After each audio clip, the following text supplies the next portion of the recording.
നമസ്കാരം എല്ലാവർക്കും. ഇന്ന് നമ്മളൊരു നാടൻ കൊഞ്ച് തീയലാണ് കേട്ടോ വെക്കാൻ പോകുന്നത്. ഈ രീതിയിൽ നിങ്ങളൊന്ന് ഉണ്ടാക്കി കൊടുക്കുക. ഈസിയാണ് കേട്ടോ. ഇത് ബിഗിനേഴ്സിന് ഉണ്ടാക്കാൻ പറ്റുന്നതാണ്. നിങ്ങൾ ഈ വലിയ വലിയ പാചകക്കാരൊന്നും ഇതൊന്നും കേട്ടിട്ട് എന്നെ ഒന്നും പറയാൻ നിൽക്കേണ്ട കേട്ടോ. അപ്പോൾ നമ്മൾ ആദ്യം തന്നെ കുറച്ച് തേങ്ങ അത് മിക്സിയിലിട്ടൊന്ന് പൊടിച്ചെടുക്കുക കേട്ടോ. അങ്ങനെ എടുത്തു കഴിയുമ്പോൾ എല്ലാം ഒരേ രീതിക്കാകും. അത് നമ്മൾ എന്ത് ചെയ്യണമെന്ന് വെച്ചാൽ ഒരു പാൻ ചൂടാക്കി അതിലേക്ക് എണ്ണ ചേർക്കാണ്ട് നന്നായിട്ട് വറുത്തെടുക്കാം. അതിലേക്ക് 3-4 കൊച്ചുള്ളി, പിന്നെ വെളുത്തുള്ളി ഇടണം, പിന്നെ ഉലുവ, പെരുംജീരകം എന്നിവ ചേർക്കുക. എന്നിട്ട് ഞാൻ മുളക് പൊടിയേക്കാൾ കൂടുതൽ കുരുമുളകാണ് കേട്ടോ ചേർക്കുന്നത്. അതുകൊണ്ട് നല്ലൊരു ഫ്ലേവർ ആയിരിക്കും കിട്ടുന്നത്. അതെല്ലാം നന്നായി മൂത്ത് മനോഹരമായ മണം വന്നാൽ, മനോഹരമായിരിക്കണം, എനിക്കത് മനോഹരമായിട്ടാണ് കേട്ടോ തോന്നിയത്, അതിലേക്ക് മഞ്ഞൾപ്പൊടി ചേർക്കണം. പിന്നെ നന്നായി മഞ്ഞൾപ്പൊടി ചേർത്ത് ഇളക്കി പച്ചമണം മാറ്റണം മഞ്ഞൾപ്പൊടിയുടെ കേട്ടോ. എന്നിട്ട് പിന്നെ മല്ലിപ്പൊടി ചേർക്കണം. ഇനി തീ ഓഫ് ചെയ്യുക.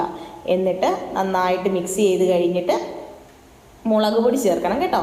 കുഞ്ഞുങ്ങൾ കഴിക്കാൻ ഉള്ളത് കൊണ്ടാണ് കേട്ടോ ഞാൻ മുളക് പൊടി വളരെ കുറച്ച് ചേർത്തിരിക്കുന്നത് കേട്ടോ. ഈ മിശ്രിതം തണുക്കാൻ അങ്ങ് മാറ്റി വെക്കുക.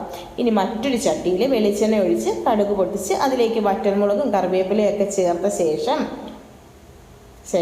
കൊച്ചുള്ളി, കിഴങ്ങ്, പച്ചമുളക് ഇവയൊക്കെ ചേർക്കുക കേട്ടോ. പിന്നെ ഞാനൊരു കുറച്ച് മുരിങ്ങക്കായ ഇരിപ്പുണ്ടായിരുന്നു കേട്ടോ. മുരിങ്ങക്കായും കൂടെ അതിനകത്ത് ഇട്ടിട്ടുണ്ടായിരുന്നു. അപ്പോൾ ഞാൻ ഓർത്തു മുരിങ്ങക്കയുടെ ടേസ്റ്റ് പെട്ടെന്ന് അറിയില്ല എന്നാണ് ഞാൻ വിചാരിച്ചത്. പക്ഷെ നന്നായിട്ട് അറിയുന്നുണ്ടായിരുന്നു കേട്ടോ. മുരിങ്ങക്കയുടെ ടേസ്റ്റ് നന്നായിരുന്നു, അത്യാവശ്യം ടേസ്റ്റ് ഉണ്ടായിരുന്നു കേട്ടോ അതിന്. ഇനി നമ്മളത് നന്നായിട്ട് ഇളക്കി മിക്സ് ചെയ്ത് കഴിഞ്ഞിട്ട് ഇനി നന്നായിട്ട് പഴുത്ത 2 തക്കാളി, ഒരു മീഡിയം സൈസ് തക്കാളി ചേർക്കുക. പിന്നെ വീണ്ടും അത് വഴറ്റി കഴിയുമ്പോഴത്തേക്കും വൃത്തിയാക്കി വെച്ച് കൊഞ്ച് ചേർക്കുക. കൊഞ്ചും ചേർത്ത് ഇളക്കി അടച്ചു വെച്ച് കുറച്ച് നേരം വേവിക്കാം. അതുവരെ നമ്മൾ വറുത്ത് വെച്ച തേങ്ങാ മിശ്രിതം ഉണ്ടല്ലോ, അത് നമ്മൾ ഒരു തുള്ളി പോലും വെള്ളം ചേർക്കാതെ നമ്മൾ എന്ത് എടുക്കണം, പൊടിച്ചെടുക്കണം കേട്ടോ. ഈ പൊടിയിൽ മുളക് പൊടി കുറഞ്ഞതുകൊണ്ടാണ് കേട്ടോ ഒരു മഞ്ഞ നിറമുള്ളത്. ഇല്ലെങ്കിൽ നന്നായിട്ട് കറുത്ത നിറത്തിൽ നമുക്ക് കിട്ടാം.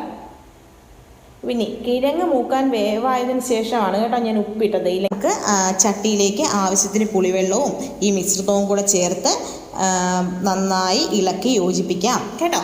ഇനി നന്നായി തിളച്ചിട്ട് എണ്ണ തെളിഞ്ഞു വരുന്നത് വരെ നമുക്ക് വേവിക്കാം കേട്ടോ. വേവിച്ചിട്ട് നമുക്ക് എന്ത് ചെയ്യണം, എണ്ണ തെളിഞ്ഞു വരുമ്പോഴത്തേക്കും നമുക്ക് ഓഫ് ചെയ്യാം. ഓഫ് ചെയ്തിട്ട് നമുക്ക് അന്ന് എടുക്കുന്നതിനേക്കാൾ എന്ന് പറയുന്നത് പിറ്റേന്ന് എടുക്കുന്നതാണ് കേട്ടോ. അത് ഒന്നുകൂടെ ടേസ്റ്റ് ആകും കേട്ടോ.